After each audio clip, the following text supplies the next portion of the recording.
नमस्कार, आप सभी का स्वागत है सुरमई टाइम्स में। मैं हूं सिद्धांत त्रिपाठी और आप सभी देख रहे हैं नेशनल इंटरनेशनल। इस मानसून सीजन हिमाचल प्रदेश में सबसे ज़्यादा तबाही मची है, जिसमें स्टेट डिजास्टर मैनेजमेंट के मुताबिक 34 लोग अब तक लापता हैं और 215 लोग घायल हुए हैं। राज्य में 702 घर पूरी तरह से क्षतिग्रस्त हो गए हैं। इसके अलावा 7,161 घर आंशिक रूप से टूटे हैं। वहीं बारिश और बाढ़ में 241 दुकानें बह गईं और 3 नेशनल हाईवे समेत 650 से ज़्यादा अधिक सड़कें बंद हैं। हिमाचल प्रदेश के मुख्यमंत्री सुखविंदर सिंह सुक्खू ने कहा कि पिछले 75 सालों में राज्य में आई ये सबसे बड़ी तबाही है। बारिश के चलते राज्य को 8,000 करोड़ रुपए तक का नुकसान हो सकता है। इसरो के वैज्ञानिक आज रात 12 से 1 बजे के बीच चंद्रयान 3 को पृथ्वी की ऑर्बिट से चांद की तरफ भेजेंगे, जिसे ट्रांसलूनर इंजेक्शन कहा जाता है। चंद्रयान अभी ऐसी अंडाकार कक्षा में घूम रहा है जिसकी पृथ्वी से सबसे कम दूरी 236 किलोमीटर है और सबसे ज़्यादा दूरी 1,27,609 किलोमीटर है। आपको बता दें कि 5 अगस्त को ये चंद्रमा की ऑर्बिट में पहुंचेगा और 23 अगस्त को चंद्रमा पर लैंड करेगा। ट्रांसलूनर इंजेक्शन के लिए बेंगलुरु में मौजूद इसरो के हेडक्वार्टर से वैज्ञानिक चंद्रयान का इंजन कुछ देर के लिए चालू करेंगे और इंजन की फायरिंग तब की जाएगी जब चंद्रयान पृथ्वी से 236 किलोमीटर की दूरी पर होगा। ट्रांसलूनर इंजेक्शन के लिए चंद्रयान की स्पीड पृथ्वी की एस्केप वेलोसिटी से ज़्यादा होनी चाहिए। वाराणसी के ज्ञानवापी विवाद पर आज उत्तर प्रदेश के सीएम योगी आदित्यनाथ ने पहली बार बड़ा बयान दिया है।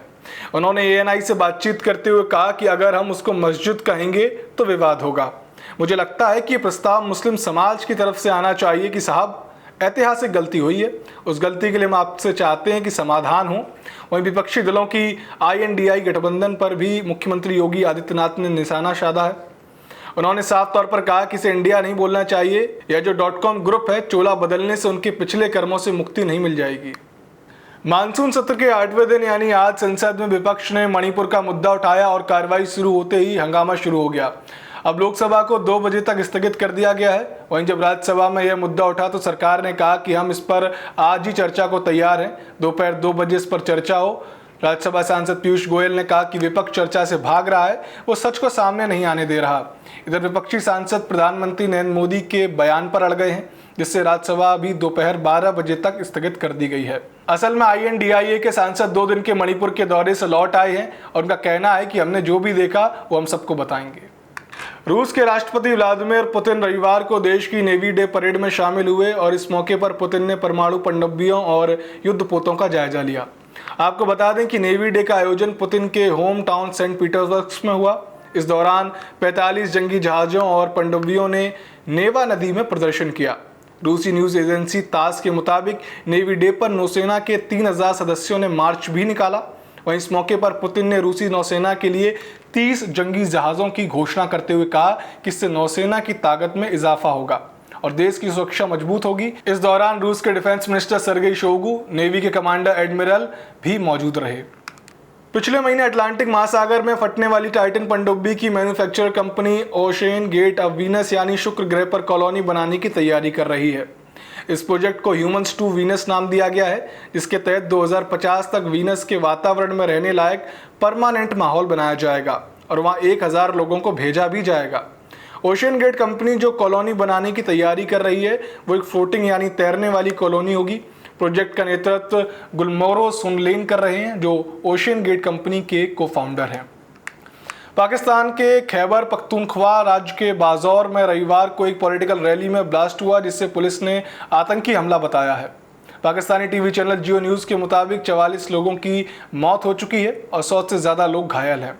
घटना बाजौर की खार तहसील की है।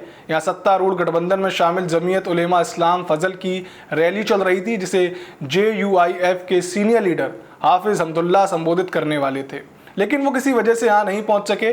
बाद में मीडिया से बातचीत में हाफिज ने कहा, मैं इस घटना की निंदा करता हूँ, हमारे हौसले इस तरह के हमलों से कम नहीं होंगे। बाइडेन सरकार अमेरिकी सेना के नेटवर्क में चीन के एक वायरस को ढूंढ रही है। सरकार को डर है कि चीन ने अमेरिका की सेना के पावर ग्रिड, कम्युनिकेशन सिस्टम और वाटर सप्लाई नेटवर्क में एक कंप्यूटर कोड यानी कि वायरस फिट कर दिया है, जो जंग के दौरान उनके ऑपरेशन को ठप कर सकता है। न्यूयॉर्क टाइम्स की रिपोर्ट के मुताबिक बाइडेन सरकार को डर है कि चीन का ये कोड न सिर्फ अमेरिका बल्कि दुनिया भर में मौजूद उनके मिलिट्री बेस के नेटवर्क में हो सकता है।